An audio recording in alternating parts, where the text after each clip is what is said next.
Assalamualaikum warahmatullahi wabarakatuh. Saya NF dari Pustaka Suara. Saya ada satu buku lagi yang cukup menarik berjudul Sisi Lain Diponegoro. Subjudulnya Babat Kedung Kebu dan Historiografi Perang Jawa. Buku ini ditulis oleh Peter Carey.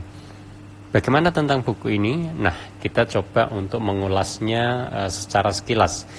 Saya mulai saja dari Perang Jawa. Ya, Perang Jawa pada tahun 1825 sampai 1830 ini menjadi perang terbesar di Jawa. Perang ini yang dikobarkan oleh Pangeran Diponegoro telah menelan korban tewas sekitar 200.000 orang. Itu dari penduduk Jawa. Sementara korban tewas di pihak Belanda diperkirakan berjumlah 8.000 orang dan 7.000 dari serdadu pribumi. Cukup banyak. Nah, dari Perang Jawa inilah sosok Pangeran Diponegoro ini begitu sangat dikenal. Sosok Pangeran Diponegoro sendiri terus diperbincangkan hingga kini. Banyak kajian-kajian, banyak buku yang kemudian diterbitkan. Salah satu buku adalah yang kita bahas saat ini, yakni dari tulisan Peter Carey. Peter Carey sendiri menulis juga Kuasa Ramalan tentang Pangeran Diponegoro, 3 jilid, cukup tebal.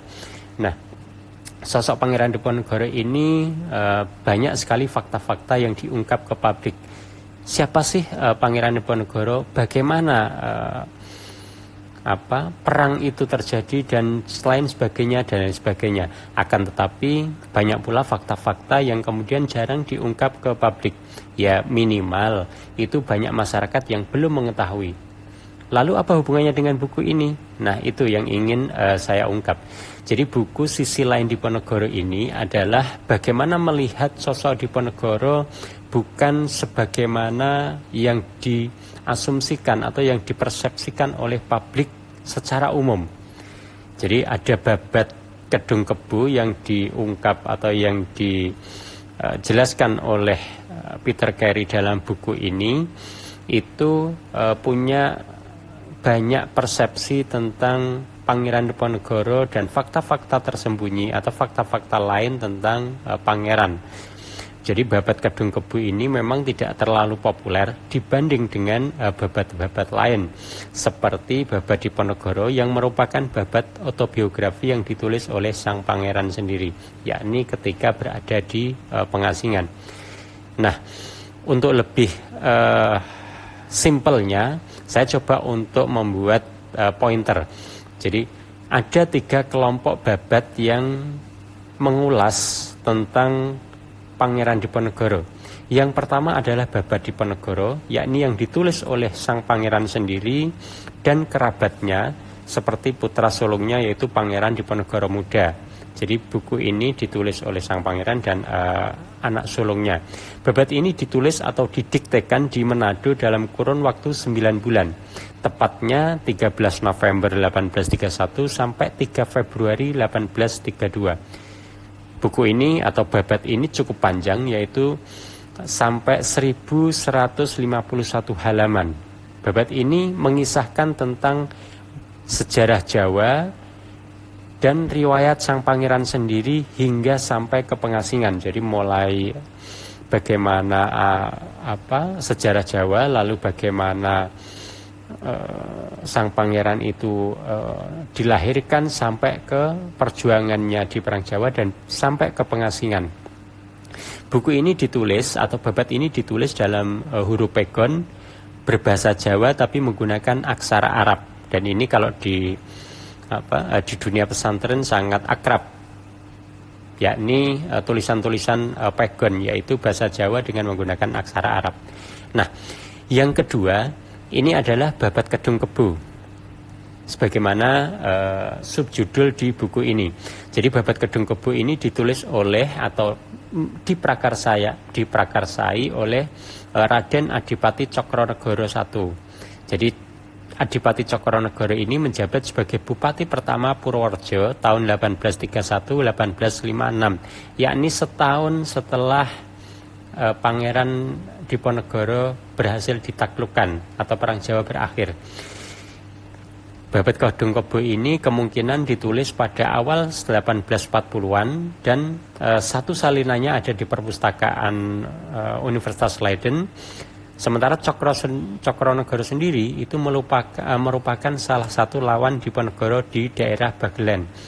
Sehingga maklum saja ketika isinya dari Babat Kedung Kebo ini dalam tanda kutip bisa dimaknai berlawanan dengan beberapa bagian itu berlawanan dengan Babat Diponegoro yang ditulis oleh sang pangeran sendiri.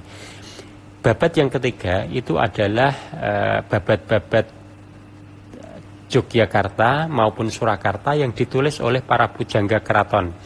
Jadi babat ini lebih dikenal sebenarnya dengan sebutan Babat Surakarta. Namun Babat Diponegoro yang ada di salah satu bagian dari Babat Surakarta ini tidak begitu dikenal, tapi tetap banyak dijadikan referensi. Kenapa? Karena babat ini hanya menjadi salah satu bagian dari babat sejarah panjang yang tentang Surakarta maupun Yogyakarta. Kita kembali kepada yang babat yang kedua sebagaimana yang diulas di buku ini oleh Peter Carey, yakni Babat Kedung Kebo. Nah, Babat Diponegoro dan Babat Kedung Kebo ini memang bisa dibilang sebagai dua babat yang banyak diperbincangkan. Karena boleh dibilang kedua babat ini sebagaimana yang saya ungkap tadi punya isi yang bertolak belakang, punya perspektif yang berbeda. Maklum, karena Babat Diponegoro ditulis oleh sang pangeran sendiri, sedang Babat Kedung Kebo itu ditulis oleh Adipati Cokronegoro, yang ternyata itu merupakan musuh bebuyutan dari sang pangeran. Ada cerita tutur sebagaimana yang diungkap oleh sang penulis buku yang menyebutkan bahwa Cokronegoro dan Diponegoro ini adalah dua murid tasawuf pada guru spiritual yang sama, yakni Kitabto Jani di Melangi, Yogyakarta. Jadi dua murid tasawuf ini pada perkembangannya kemudian berada di posisi yang berseberangan, yakni ketika di Perang Jawa. Ketika sang pangeran mengobarkan Perang Jawa melawan Belanda, sementara Cokronegoro itu berada di pihak Belanda yang memerangi Diponegoro. Bahkan konon penangkapan Pangeran Diponegoro ataupun ketika Pangeran Diponegoro itu melakukan gerilya dan terus melakukan perlawanan pada Perang Jawa,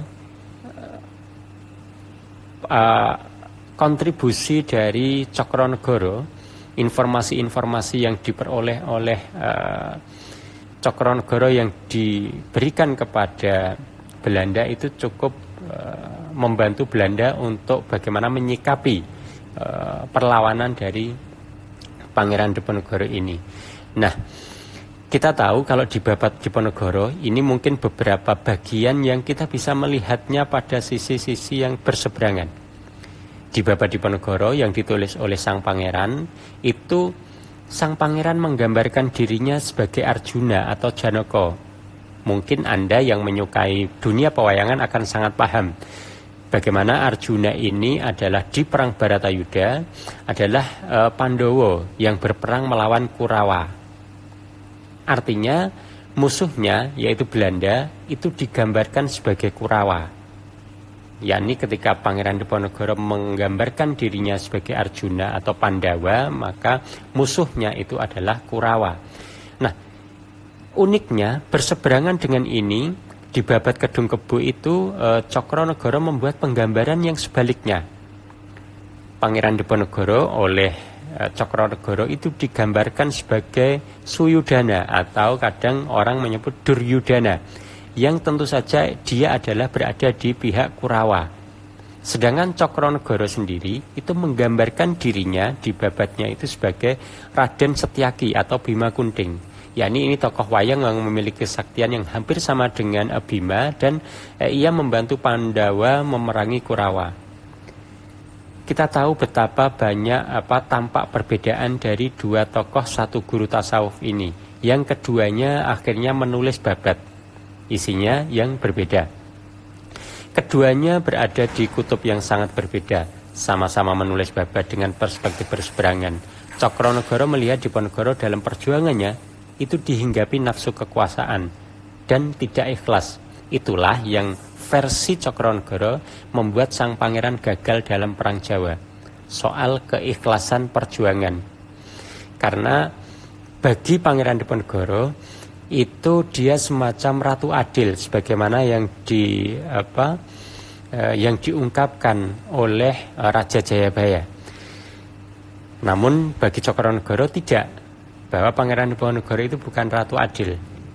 Sebagaimana digambarkan tadi, Pangeran Diponegoro digambarkan sebagai Duryudana atau Suyudana. Ya, buku sisi lain Diponegoro ini, Karta Peter Carey ini memang terbilang lengkap untuk mengetahui bagaimana sejarah mempersepsikan Diponegoro dan perjuangannya dalam berjang Jawa. Babat Kedung Kebo memberi gambaran berbeda tentang sosok sang pangeran, sehingga Anda ketika menyukai kajian-kajian historis, kajian sejarah, punya perspektif yang bermacam-macam. Ada Babat Diponegoro yang dalam tanda kutip mengagungkan Pangeran Diponegoro, lalu ada Babat Kedung Kebo yang punya perspektif berbeda tentang Pangeran Diponegoro. Namun jika Anda ingin mengetahui lebih lengkap tentang Pangeran Diponegoro, seperti yang saya bilang, ada satu buku yaitu Kuasa Ramalan yang itu 3 jilid dan karya dari Peter Carey juga. Di buku tersebut yang 3 jilid itu gambaran tentang sosok sang pangeran lebih lengkap dan detail dengan sumber-sumber yang lebih banyak. Jadi ini buku yang cukup recommended untuk Anda baca, untuk Anda pelajari. Tentu apa yang saya sampaikan secara sekilas ini bukan sebagai gambaran utuh, karena buku ini terlalu kompleks, terlalu mendalam kalau saya menghadirkan semua sisinya. Misalkan ada riwayat hidupnya Cokronegoro, lalu kelebihan-kelebihan, atau misalkan Cokronegoro itu mampu membawa Purworejo menjadi ahli pertanian, maksudnya dari sisi pertaniannya cukup berhasil sehingga Purworejo dan sekitarnya itu bisa dikenal sebagai penghasil padi dan beras yang cukup bagus. Nah, begitu kira-kira yang saya sampaikan, cukup sederhana dan buku setebal 277 halaman ini sangat mudah untuk dipahami orang awam seperti saya yang tidak punya konsen khusus tentang ilmu sejarah, namun kalimat-kalimat atau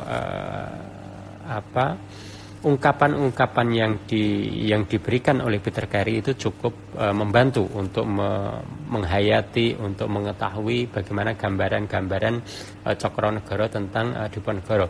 Apalagi di buku ini juga ada beberapa ilustrasi, ada beberapa catatan kaki yang cukup lengkap. Demikian yang dari saya, semoga ada manfaatnya. Assalamualaikum warahmatullahi wabarakatuh.